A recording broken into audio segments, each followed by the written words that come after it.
ಮತ್ತೊಂದು micro finance ಕಿರುಕುಳದ ಆರೋಪ. ರಾಜ್ಯದಲ್ಲಿ ಹೆಚ್ಚಾಗಿರುವ ಮೈಕ್ರೋ ಫೈನಾನ್ಸ್ ಸಿಬ್ಬಂದಿಗಳ ಕಿರುಕುಳ. ಹಣ ಕಟ್ಟುವಂತೆ ಪೀಡಿಸುತ್ತಿದ್ದ ಯೋಜನಾಧಿಕಾರಿ ಶೇಖರ್. ಪೀಡಿಸಿದ್ದಲ್ಲದೆ ಜಾತಿ ನಿಂದನೆ ಮಾಡಿದ ಆರೋಪ. ಧರ್ಮಸ್ಥಳ ಸಂಘದ ಸಿಬ್ಬಂದಿಯ ಮೇಲೆ ಎಫ್ಐಆರ್ ದಾಖಲು.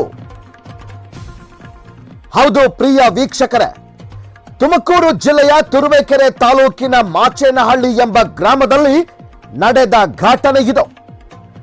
ಧರ್ಮಸ್ಥಳ ಸಂಘದ ಸಿಬ್ಬಂದಿ ಶೇಖರ್ ಎಂಬಾತ ಹಣ ಕಟ್ಟುವಂತೆ ನಿಂದನೆ ಮಾಡಿದ್ದಲ್ಲದೆ ಮೇಲಾಗಿ ಜಾತಿ ನಿಂದನೆ ಕೂಡ ಮಾಡಿದ್ದಾನೆ ಅಂತ ಆರೋಪ ಕೇಳಿ ಬಂದಿದೆ. ಇದೀಗ ಆ ಧರ್ಮಸ್ಥಳ ಸಂಘದ ಸಿಬ್ಬಂದಿ ಶೇಖರ್ ಎಂಬಾತನ ವಿರುದ್ಧ ಎಫ್ಐಆರ್ ದಾಖಲು ಮಾಡಲಾಗಿದೆ. ಗ್ರಾಮದ ಇತರೆ ಮಹಿಳೆಯರ ಮೇಲೆಯೂ ಕೂಡ ಜಾತಿ ನಿಂದನೆ ಕೇಸು ದಾಖಲಿಸಲಾಗಿದೆ. ಈ ಧರ್ಮಸ್ಥಳ ಸಂಘದ ಯೋಜನಾಧಿಕಾರಿ ಶೇಖರ್ ಎಂಬಾತ ಹಣ ಕಟ್ಟುವಂತೆ ಪೀಡಿಸುತ್ತಿದ್ದ. ಇದು ಅತಿಯಾಗಿ ಈಗ ಆತ ಜಾತಿ ನಿಂದನೆ ಕೂಡ ಮಾಡಿದ್ದಾನೆ ಅಂತ ಆರೋಪ ಮಾಡಿದ್ದಾರೆ. ಇದೀಗ ದಂಡಿನಶಿವರ ಪೊಲೀಸ್ ಠಾಣೆಯಲ್ಲಿ ಅಟ್ರಾಸಿಟಿ ಕೇಸ್ ದಾಖಲು ಮಾಡಲಾಗಿದೆ.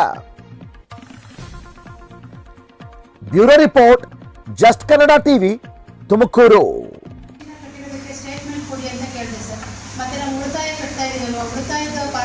ನೀವು ಯಾವ ಸಂಘದಿಂದ ಸಾಲ ತಗೊಂಡಿದ್ರಿ? ಧರ್ಮಸ್ಥಳ ಸಂಘ ಕಾಳಿಕಾಂಬ ಅಂತ ಹೇಳಿ ಅದರಲ್ಲಿ ಸಾಲ ತಗೊಂಡಿದ್ದೀನಿ ಸರ್. ಉಳಿತಾಯ ಪಾಸ್ಬುಕ್ ಕೊಡಿ ಅಂತ ಕೇಳ್ತಿದ್ದೀನಿ, ಕೊಡ್ತಾ ಇಲ್ಲ.